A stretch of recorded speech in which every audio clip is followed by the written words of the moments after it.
Hello, students. Welcome to Smart World, a school of complete education. Today, we'll be covering chapter 28 from English, The Sword in the Stone.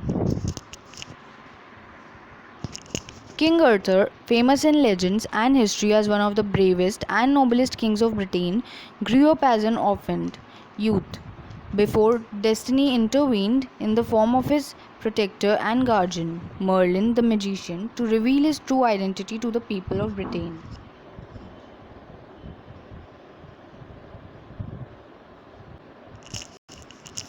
In ancient Britain, at a time when the land was invaded by wild barbarians, the good and noble Lord Uther fought them bravely and drove them away from his land. The people made him king of Britain and gave him the title Pendragon, meaning dragon's head. King Uther Pendragon ruled Britain wisely and well. The people were content. But very soon the king died. It was thought that he had been poisoned by some traitors. There was no heir to the throne of Britain. The powerful lords and knights who had been kept under control by King Arthur now began to demand that one of them should be crowned King of Britain. Rivalry grew against the lords and the country as a whole began to suffer. Armed robbers roamed the countryside, pillaging farms and fields. People felt unsafe and insecure in their own homes. Fear gripped the country and lawlessness prevailed over the divide. Nearly 16 years had passed since the death of Lord Arthur. All the lords and knights of Britain had assembled at the great church of London for Christmas. On Christmas morning, just as they were leaving the church, a strange sight drew their attention. In churchyard was a large stone, and on it an anvil of steel, and in the steel a naked sword was held, and about it was written in letters of gold, "Who shall pull it out this sword is by right of birth King of England." Many of the knights could not hold themselves back, fancying themselves as future kings. They rushed to the stone and attempted to draw the sword from its steel anvil. They pulled it with all their might, but none of them could so much as move the sword. Obviously, the man who might draw the sword and prove himself to be our rightful king is not amongst us this morning, said the archbishop. However, every man who wishes to try his hand at drawing the sword is free to do so. For the next few days, he who draws the sword will be crowned king. And to celebrate the appearance of this magnificent sword and prepare ourselves for the arrival of a future king, we will hold a magnificent tournament on a New Year's Day. On New Year's Day, a great number of young and brave knights gathered to attend the church service. After that, they met in the field nearby to participate in the great tournament. Dukes and counts, earls, barons, and knights crowded onto the field. Among them was Sir Ector, a noble knight. He was accompanied by his two sons, Sir Kay and young Arthur. Kay was his own son, who had been recently knighted. Arthur, whom he had brought up as a foster son, who actually an orphan, whom he had raised as his own child. The good Sir Ector loved both his sons dearly. As son Kay was preparing to join the tournament, he realized he had left his sword behind at home. Hastily, he summoned his younger brother and said to him, "Arthur, you want me to win this tournament, don't you? Then you must help me out. Take my horse and gallop home as fast as you can. Get my sword and rush back here at once." "I am going," called Arthur, rushing off at once. "You shall have your sword sooner than you think." As he rushed past the church, a glint of steel caught his eye, the blade of a sword shining brightly in the morning sun. The sword was mounted on an anvil on top of a block of marble, right in the middle of the churchyard. It was the magic sword in the stone, but Arthur knew nothing about it. All he saw was a sword that was available for taking. "Kay shall have his sword straight away," Arthur said to himself. He ran up to the stone, seized the sword by handle, and drew it out effortlessly. He rushed back to his brother and handed the sword to him, breathless with excitement. "You are back very soon," Sir Kay said to him. "But hey, this is not my sword." No, it isn't, smiled Arthur. I thought it would take me too long to get home and bring your sword. I found this sword in the churchyard. It looked good and I thought you could use it just for today. We will, of course, put it back when the games are over. Sir Kay stood speechless, staring at his younger brother. He knew all about the magic sword and what it signified, but Arthur was unaware of it all. Arthur had always been a brave and valiant boy, and he had excelled in fencing and archery. He ordained his father and his half brother, and his dream was to become the squire to his dashing brother. And now, without even knowing what he impiled, Arthur had drawn the magic sword from the stone.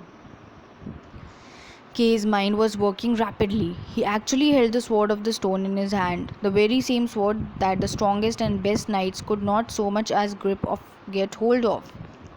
Sir Kay seized the sword and ran to his father, leaving a bewildered Arthur behind him. He said to his Sir Ector, "Father, father, this is the sword of the stone, and I have it in my hand. I am the rightful king of Britain." Sir Ector was a wise man. "How did you get hold of this sword, son?" he asked his eldest born. "What does that matter? I have it in my hand. It was meant to be mine. Isn't that enough?" Kate retorted angrily. "That's not enough," said the father quietly. "How did you get hold of this sword?"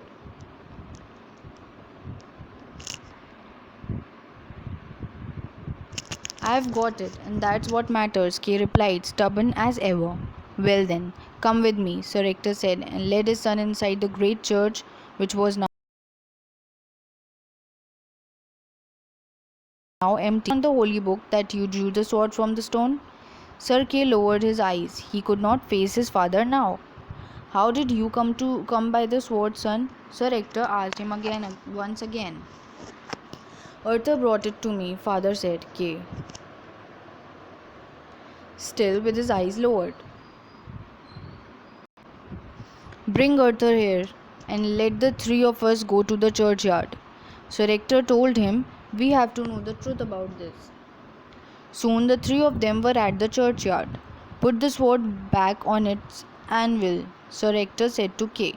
But try as he might, Kay could not put the sword back. He struck the anvil and slid off the block. Arthur saw what was happening and thought that his father was angry with him because he thought the sword was stolen. Sir Ector had always told his sons what matters most for a knight is integrity, being honest and truthful at all times on all occasions. Arthur stepped forward impulsively. "Here, let me put it back," he said. And taking the mighty sword from his elder brother, he thrust it back on the anvil and it slipped in neatly. "I assure you, father, I did not steal the sword. Kay needed a sword urgently, and I did not want to keep him waiting.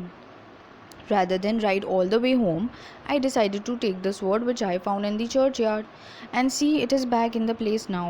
I fully intend to put it back in the place after the tournament." And glancing at his brother, he added, "I am sure that is why Kay would have told me to do. Wouldn't you, brother?" Sir Kay did not speak a word. "Although, Arthur, I believed you," said Sir Ector. "Now let me see you draw that sword out as you did the first time. First you, Kay." But try as he might, Kay could not so much as grip the handle, and he could not move the sword however hard he tried.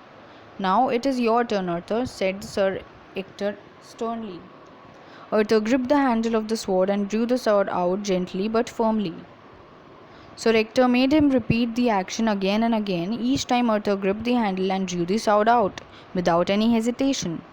Sir Ector was overwhelmed. He fell on his knees before his young son, who held the mighty sword in his hand, and bowed his head in deep devotion. Wordlessly, Kay followed his example. Arthur jumped back in surprise. "Father, why do you kneel before me?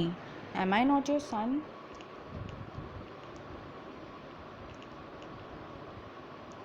"That is what I had thought until now," Sir Ector replied. "But now I know better. I know whose son you are. You are the son of the good King Arthur, Pendragon, and I bow to you, as you are the King of Britain now." "How could that be? You and I know that I was an orphan boy entrusted to your care." Silently, Sir Ector pointed to inscription on the stone which Arthur had not seen until now. "Whoso pulleth out this sword is by right the birth king of England." "But it can't be me, father. I am your son, and I shall always remain your son."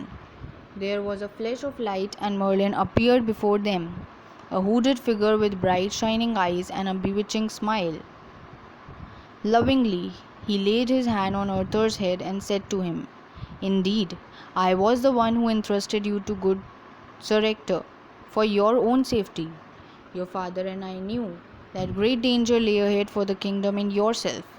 No sooner than you were born, your father blessed you and handed over to me, with the solemn request that you would take your rightful place on the throne of England when it was safe for you to do so."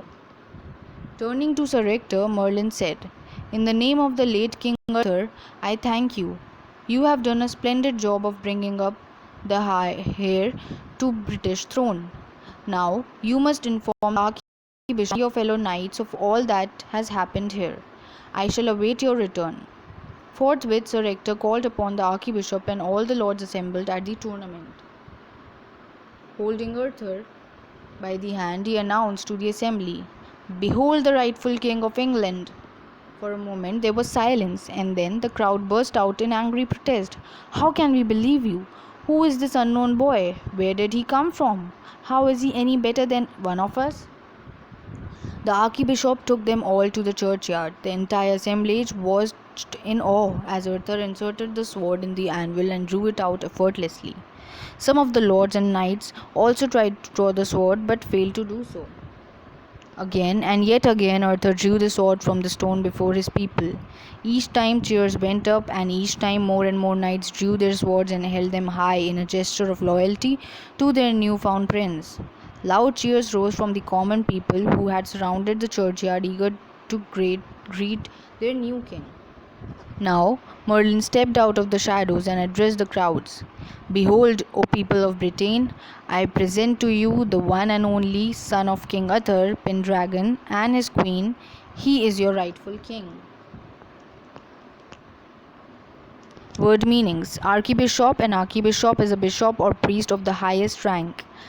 Merlin. In the legends of King Arthur, Merlin is portrayed as a great wizard who helped, achieved, and guided Arthur. Merlin, with the help of the archbishop, had arranged the sword and the stone so the Britain would get its rightful king. Questions. Question number 1. Read the passage, underline the new words, guess their meanings from the context, verify it from a good dictionary.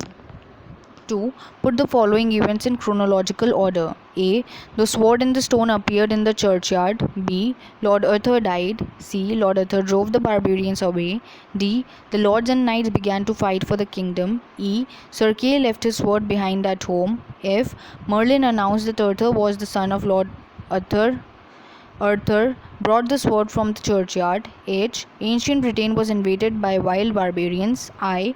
Many knights tried to pull the swords out of the stone. J. Arthur grew up in Sir Ector's house. K. Merlin entrusted a baby to Sir Ector. 3. What do the following events actions tell us about the characters? Discuss. A. The Archbishop announced that everyone was free to try his hand at the sword and called all the lords to the tournament. B. Arthur agreed to bring Sir Kay a sword at once. C. Sir Ector asked Sir Kay to show him whether he could draw the sword out of the stone. D. Sir Ector kneeled before Arthur. 4. Write 5 words each with the suffix less, li, ness, with the prefix un and in. 5. Visit a library, read the stories of King Arthur and his knights of the Round Table.